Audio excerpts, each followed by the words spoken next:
Autobots, transform!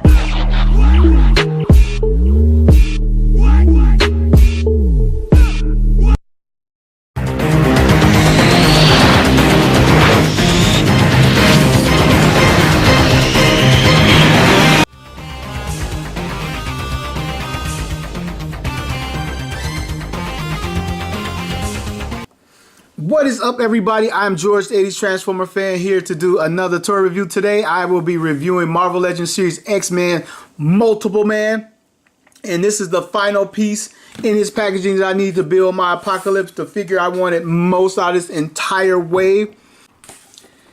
Of course, he's a mutant.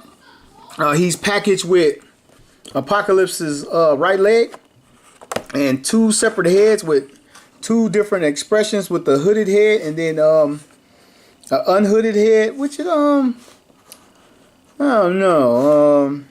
They're two completely different expressions, but is he like that big of a character where we need? I guess, you know what, this guy's meant to army build, which is weird because I can't find this guy in duplicates on the shelf. I actually pre-ordered the X1 from GameStop. I never knew you could just go into GameStop and pre-order like single figures or something like that. So I pre-ordered one more. Hopefully I get three of them and have the three different heads. I just wanted three anyway before I even thought about the three different heads.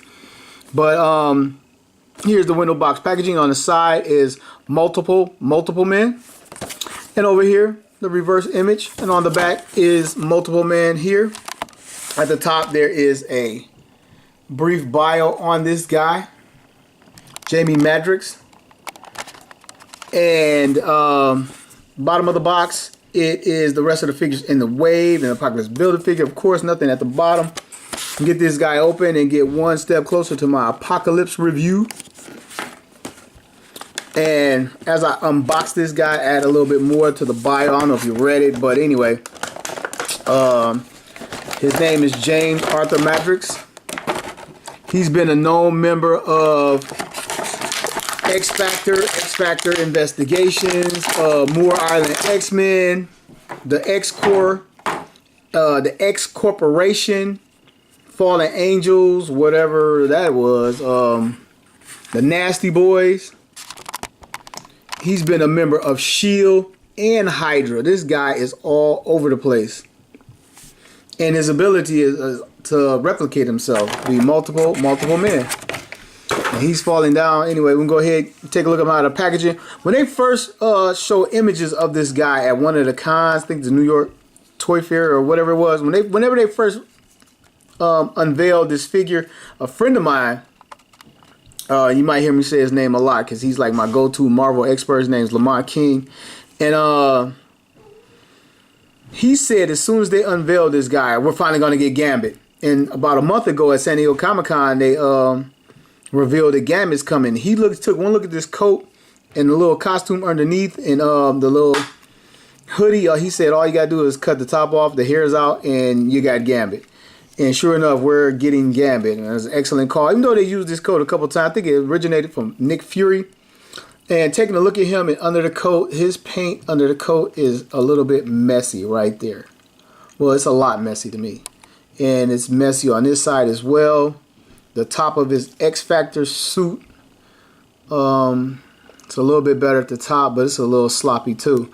The paint on the helmet is a lot better, but it has a few problems here, like right on the corner of that X. It's not that bad, but point it out if you point out the rest of it. And the little striping on the helmet is okay. And taking a look at his jacket, he has a little bit of a wash here and some paint in the creases, trying to give it that I guess leathery look. It's supposed to be leather. It's made of a soft rubber, and I believe if you wanted to, you can like work it off, but it would suck because his arms are the brown plastic. And I like what they did here. I like that the hands are blue plastic and it's a separate piece that goes in there, and it's not brown plastic like the rest of the arm and painted over. I love that in case it falls over and hits the shelf and you won't have to worry about the paint chipping away, revealing the same brown, which is very cool. I like that.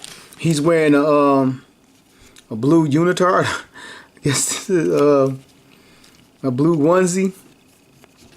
Like he's done it all blue plastic, so I don't have to worry about any more paint because it's all blue except for on his chest. Turn around from the back, he has a split in the back of the jacket. And the arms don't match up that great from here to here.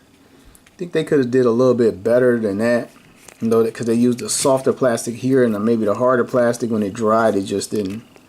Anyway, it doesn't match up. And there's not a lot going on with this guy, I tell you that right now.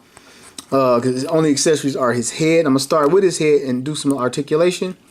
We can get multiple man to look up this far. We can get him to look down that far. Head comes down pretty far. He has the standard ab crunch. Doesn't click like some of the other guys in the wave. He can get crunched over that far.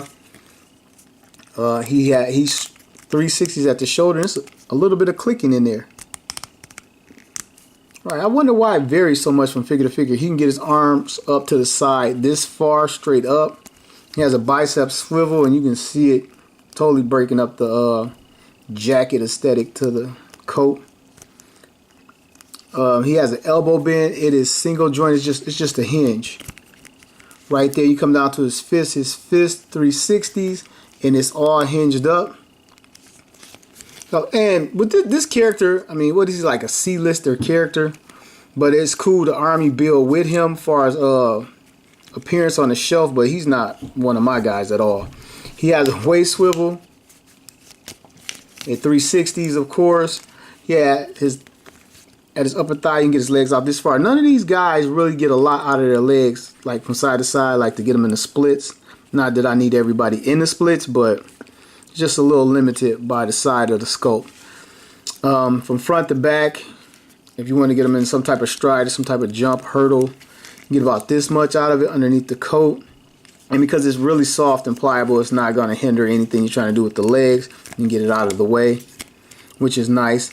Coming to his thighs, he has the thigh swivel. This is like the same buck on a few of the figures in this wave, with the muscles not quite lined up with the second part of the scope. And coming to his knee, we have it double hinged. He can get it up this far, again making that leap. Coming to his calf, he has a calf cut. Again, I don't think this is a boot. I think he's just wearing a shoe at the bottom of his onesie. And it will 360. He has the standard ankle articulation in this line, front, back, and side to side. So I'm going to set this guy down. Yeah, I think he really would stand out, and he's going to stand out in most people's collection as multiple men. And I'm going to try to get a few more. Like I said, I got one on pre-order at GameStop. And we got to see whenever that get in. I had it on pre-order for like a month now. And they called me up. They told me they had Wolverine. They told me they had everybody. They didn't have Psylocke. All the good people they didn't have. But they had like Wolverine. I'm like, I see Wolverine everywhere. Anyway, come over here and get another face out. And again, this is so similar. Like, I guess he's supposed to be angry. Right? It's not even really angry right here. And the paint on the teeth is a little bit off right here. At the bottom. But this isn't even an angry face. It's almost like he's about to smile, about to speak. And this is like a little bit of a smirking, cocky face a little bit. Maybe it's just me thinking it's cocky. It might be just a normal face, but it looks like he's smirking like to that side. Pop off his head. Pops off very easy. Pop on this head. Easy enough. Seems like it would click a little bit more. Oh, there it is. I have it. And this is what I'm calling a smirking head. And here are the two of these faces side by side. And this paint is done better on this head. The X and everything. It's done better over here. And that is the second head. Then he has a third head. And I don't understand why in this line some of these characters have a lot more accessories than others. Some pretty much have none. But I can see they want you to army build with this guy to keep going back and buying them. And they recycled the coat. They recycled the body. Basically, all they had to put in is like some new heads.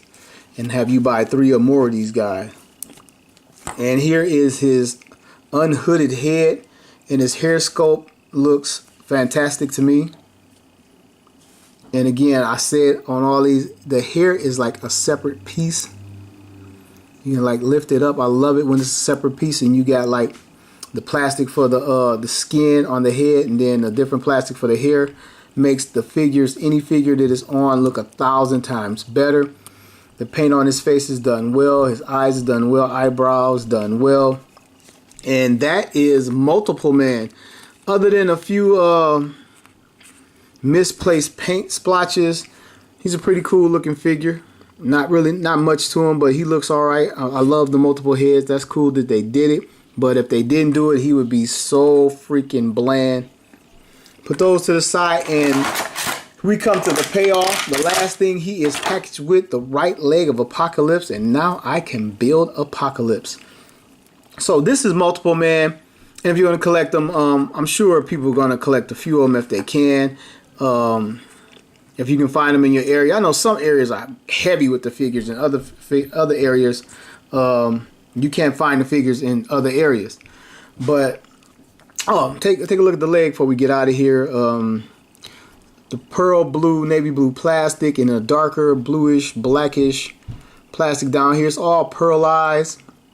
He has this little floating little buckle thing here with the gray gunmetal paint on it. Same thing on the shoe lace area, bottom of the boot, some day stamping, and now we can build Apocalypse. Thank you for watching my toy review. I am George, the 80s Transformer fan. See you soon in the Apocalypse Build-A-Figure review.